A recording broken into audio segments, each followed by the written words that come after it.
As usual, woke up to something ridiculous I thought I would share with each and every one of you, and it's just the simple fact that the cope and seethe is rather real when it comes to the worst Star Wars ever made, a series called The Acolyte. And while individual episodes of other Disney Star Wars shows have been terrible, in fact, maybe even worse, the cumulative total of The Acolyte to date has been more than disappointing. It's been rather destructive. And yet, as the number of dislikes come in and change the aggregator, such as, well, Rotten Tomatoes, and makes the number look more ridiculous than anybody could possibly imagine, a Forbes contributor rises to the occasion of, well, silliness. And it's not the first time that this person has been silly. Paul Tassi is seething as Star Wars The Acolyte audience scores go even lower. But before we jump into that, quick reminder, I do have an amazing website. That's right, beachpunk.us. You can get all kinds of amazing merchandise there. All of this merchandise does help the channel. It also gives a chance for you to spread all the love, even outside of the channel, to the Beach Punk brand itself, because we have so many different products that people can enjoy. So do check out beachpunk.us. Hit a like on the videos so far. If you're not subscribed, do that. But let's get on to our main story here. You see, Forbes reporter Paul Tassi has said a lot of ridiculous things. He kind of took the place of Scotty Boy Mendelsen when he left by coming to Forbes with the worst possible pop culture takes that it's possible to have, as long as they're in line with the message and all of the things that entails, whether it's, the eye chart of, 3 letters that you have to adhere to and have to appeal to in order to, make money outside of, well, actually what you would normally make in profits from delivering something good. You need somebody else to pay for something, or you need cheap money to borrow. You have to fall within these specific guidelines of, well, DEI, ESG, and all the other garbage that comes along with that. When you start to talk about all the various alphabets involved in making something, well, that may just be your problem if that's all you're focusing on, because you're not focusing on the audience, which is what the audience score is all about. So, Paul, we're going to jump into this. So according to That Park Place's John F. Trent, Tassi's got some problems. I agree.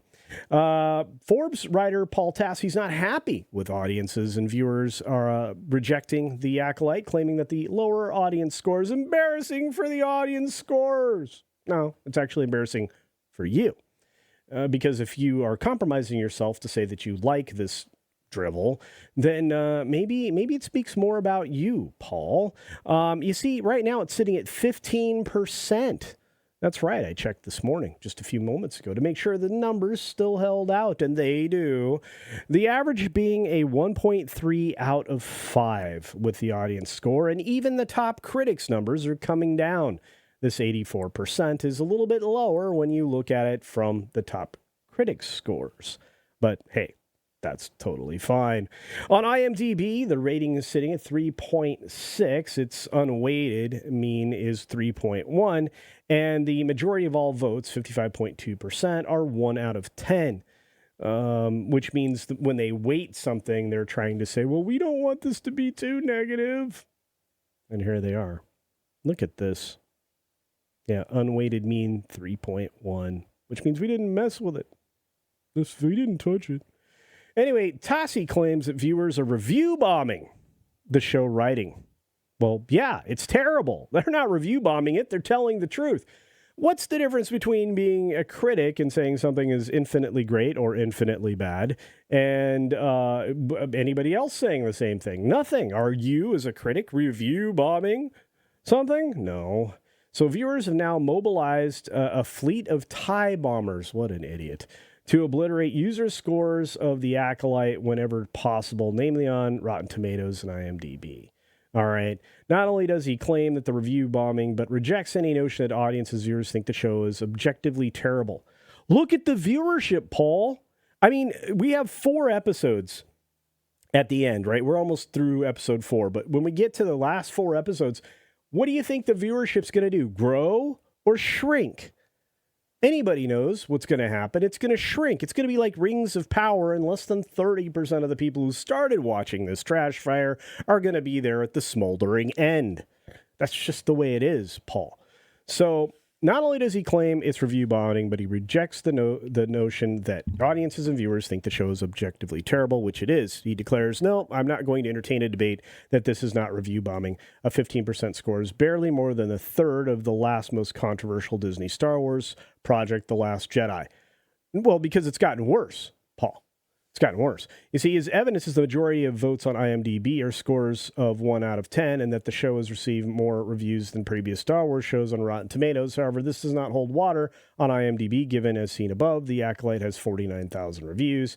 In comparison, Ahsoka has a total of 115,000 reviews, and Andor has 169,000 reviews, and Obi-Wan Kenobi has 233,000 reviews, which means, Paul, you're not paying very close attention, are you, dude? So as for why he believes people are rejecting the show, he writes, there are a bunch of dimensions to this and none of them good. There's absolutely a racial and gender component to this. In what way? Because you could look at that from two different directions, Paul. Moving on, a clip from star Amanda Lestenberg about making white people cry was shared tens of thousands of times online, taken out of context in an interview from years earlier about her film, The Hate You Give. Well, because she said something that some people might consider racist doesn't change the fact that she said something that some people are going to consider racist. Unfortunately, the internet is forever, and that's not an out-of-context thing. The Hate You Give, well, that was a different project, but she was coming at it from a very racial point of view. So if there's a racial component, is that what you're talking about? I don't know. So showrunner Leslie Headland has starred in many YouTube thumbnails, lambasting woke nature of the series, but also allegedly breaking canon. Well, it does. She breaks established canon. She destroys things that came before, despite the fact that this is a prequel, which is the whole plan of prequels anyway, at least under Disney. Make a prequel, destroy what came before. That's the roadmap. That's the playbook. And by the way, you're running the same playbook when you attack the fans who don't like the show. You're running the same playbook saying that this is review bombing, et cetera, et cetera. So, Paul, you're not being very genuine if that's kind of what you're trying to insinuate, considering you're following the same thing. Hilariously, Tassi then admits that people don't like the show because they believe it's lore-breaking on a number of levels, from the way it portrays the Jedi as space cops and how it described how the twins, Osha and May, are created by Mother Anastasia, likely through dark and unnatural means. So he claims he's not going to entertain that it's not review bombing, but then provides legitimate reasons for why people are actually disliking the show. Well, yeah, all of those reasons are intact. It's absolutely ridiculous. As for why Tassi is really upset, it goes back to his accusations of the criticisms having racial and gender component. He's upset because Star Wars fans reject a woke ideology that he clearly wants people to embrace. And that's it. Paul, you are a woke, corrupted individual. You are drinking the Kool-Aid. You're in the cult. You're in the cult of woke, and you've been subjected to the mind virus, as Elon Musk would say. And I don't know how you could deny that, because that's the only conversation you're capable of having. I don't understand. You're writing for one of the largest financial papers out there. You have some great writers there. We talk about a couple of them all the time on our various channels. Why couldn't you be one? Well, because ideology steps in front of, logic in your case. Anyway, he makes this abundantly clear in his conclusion, saying, but the worst Star Wars project by an order of magnitude in the history of the series? Yeah. And it just so happens to be one mostly starring black women. This whole situation is a parody of the modern toxic fan base of the series. You're an idiot. Look, as John goes on to point out in the article, there's a lot of factors going on here. There's fans that are frustrated by Star Wars. You have lots of people talking about the toxic storytelling that's in Star Wars. You have lots of shills out there. I did a whole Saturday show, my Saturday news update on the shills around Star Wars, and focused primarily on Grace, because she is out of her mind. But look, there are people out here playing D on the show, and they're losing big time.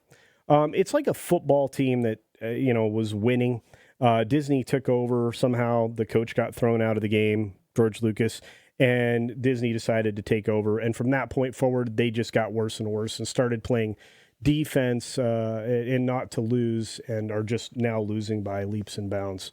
I don't know if that's a good analogy, but it just was one that came to mind. So with C-3PO gay and R2-D2 a lesbian, I think Headland didn't help the show. Not to mention the fact that, they have all these other things that play into this particular month and have advertised this as the gayest Star Wars, and, have also talked about the Force is female and everything else. And boy, was this red swipe here, prophetic in a lot of different ways. And the ridiculous meme that I made is more and more accurate, when it came to feminine hygiene products. But I'm just curious, what do you think? Do you think that the kind of take that Paul Tassi has is just a matter of cope and seethe? Do you think that John hit it on the nose here, or hit the nail with the hammer? I do. I think that this is only a sign of more worse things to coming out of Disney Star Wars. And that's strange, considering Disney had a big win. If you're watching this in relation to the box office returns from Inside Out 2's opening weekend, you'll understand that Disney had a big win there. And, of course, we all know they'll take the wrong lesson from that. They'll also take the wrong lesson from Deadpool and Wolverine's success. But, hey, wouldn't be Disney or Hollywood if they didn't take the wrong thing out of something that did right by the audience. On that note, let me know your thoughts. Please let me know down in the comments section below if you agree. Otherwise, be sure to take care of yourself, take care of others, and until next time, see ya.